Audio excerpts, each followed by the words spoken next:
Do ta them si që kam parë unë. Mungesë e tekstuar serioziteti.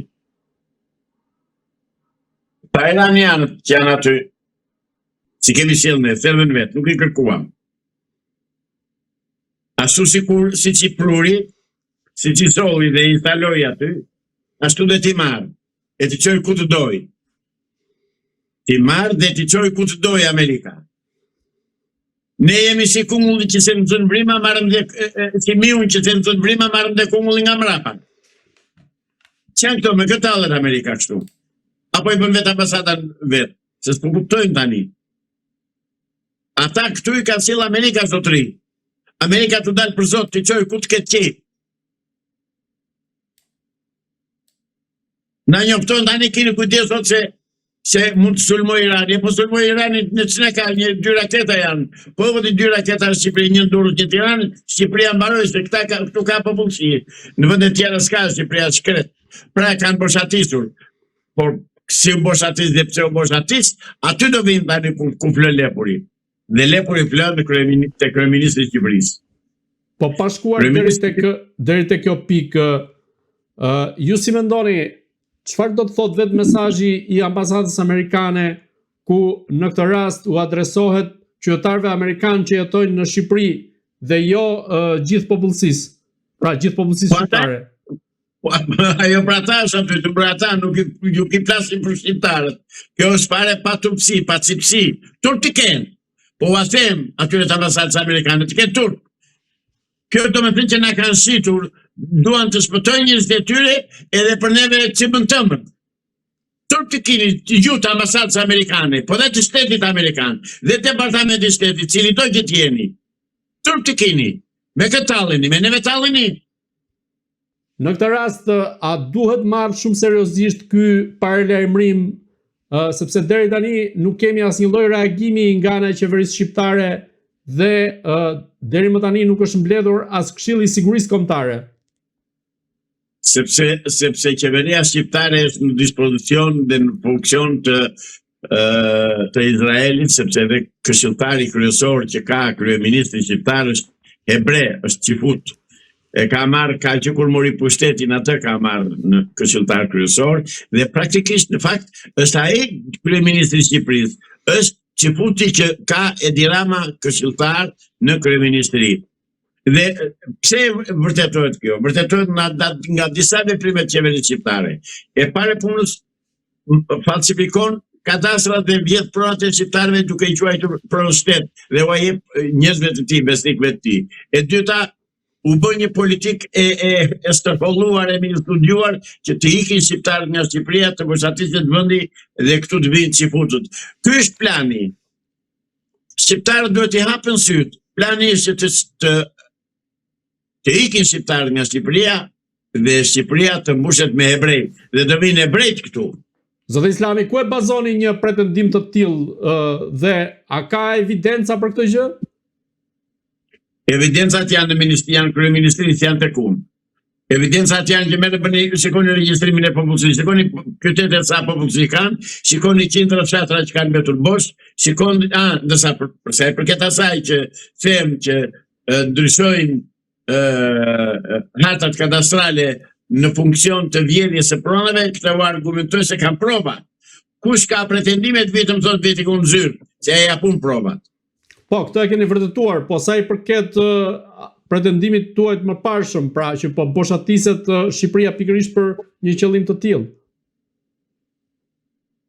Dëgjoj, mos prisni që krimet dhe spionazhi të dalë në dritë të diellit.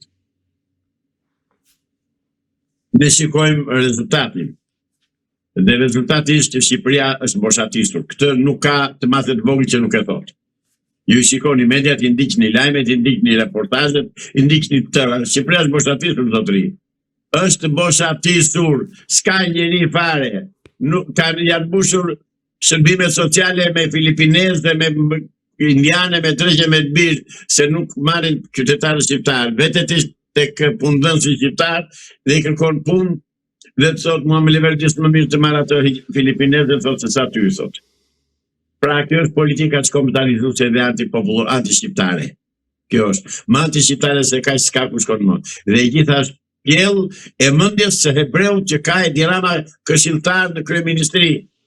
Dhe të thotë jo po deshi, dilti palosh i kryeministri, se dhe thuaj mua, se unë të spidoj të them, hapur, më merë të bëjmë intervistë bashkë, zoti kryeministër. Se ti vërtetoj unë ato që them. Zoti Islami, për të mbetur sërish te pjesa e sigurisë kombëtare, në këtë rast pse nuk është mbledhur Këshilli i Sigurisë Kombëtare të paktën edhe formalisht për ta trajtuar një alarm të tillë që ka dhënë ambasada amerikane? Sepse nuk ekziston fare, s'ka Këshill të Sigurisë Kombëtare. Këtë mbledhi, cili është? Jo, në kuvend është si komision ai. Komisioni i Sigurisë Kombëtare. Po mirë, në kuvend e dini kush ka vatur? Dakor, do vej Zengineja në Sigurinë Kombëtare, ma them unë juve, do vej ai Tërmet Peçi, Tërmeti i asaj, fitores publicitare. Qa kërkoni? Siguria kombëtare do burra shteti, do burra të pjekur, do burra adhetar, do burra që të udhim se të ky vend të kenë sakrifikuar për këtë vend dhe të mendojnë për të. Kuvendi është mbushur me rrugacër dhe me rrugace, po e them prap, me njerëz të parë, me njerëz që i thonë këmbës dorë, me njerëz që dinë vetëm të ngrënë kartonit dhe asnjë gjë tjetër, dhe në kuvend nuk ka asnjë burr të pjekur, asnjë politikan të pjekur. Prandaj nuk ka kush të mblidhe, se çdo mblidhen, çfarë do bëj? Kush? Më thoni kush janë ata burra ose gra jo tani po. Kush janë ata burra që do t'i dalin zotë Shqipërisë? Asnjë. Asnjë. Po, a mendoni se mund ta thërras presidenti Bajram Begaj mbledhjen e Këshillit të Sigurisë Kombëtare? Të vetë bëjnë në një gjilpër në një të sëmuri, pra të është ai, nuk është për Sigurinë Kombëtare. Ai të vetë vizitoj të sëmuri, të ushtroj profesionin e tij që ka të ligjshëm dhe për cilin ka studiuar. Për Sigurinë Kombëtare s'ka haber fare, ai se di kusht, ai se di fare që është president. Nuk e di. Derisa deli dhe pret dhe shoqëron Edi Ramën ai shkallëve. Qa president është ai? Ai e ka çuar autoritetin dhe personalitetin e presidentit e ka çuar te këmbët e Edi Ramës. Më vjen keq. Në këtë rast, sa rrezikohet seriozisht Shqipëria nga Irani? 100%. 100%. Inshallah nuk na ngacmojnë vetë, nuk na qellojnë vetë iranianët, se e dinë që janë shqiptarët, se kam një shtetyre aty, e shikojnë situatën ekonomike, politiko-shoqërore në Shqipëri, dhe thonë këtë qellojmë, të vrasim i të vdekur, për këtë nuk na qellojnë. Se kanë problem para, ta qellojnë neve dhe ta zhduk i Tiranën, me 2 raketa e zhduk Tiranën ai. Ka që Tirana, një kokosh plaçka. Në këtë rast, ekspertët thonë që në momentin që një raket mund të hyjë në hapësirën ajrore të vendeve të NATO-s, ajo goditet dhe azjesohet që në momentin e parë. Por në këtë rast, a na mbron vërtet NATO apo na mbron vetëm Edi Rama? Ne jemi tërësisht të pambrojtur, zotëri. NATO nuk i përgjigjet më politikës amerikane. Presidenti amerikan thotë do dal nga NATO-a. Atëherë ne kush do na mbrojë? Më thoni, a Greqia është armatosur deri në dhënë, dhe në ndërset e fregata ka marrë moderne. Kjo Serbia përtit merr armatime të re dhe raketa moderne nga Kina dhe nga Franca. Ne e kuptoj që jemi neve vetëm se nuk u ka vajtur, nuk u do qefi atyre që të vinë të na qërojnë.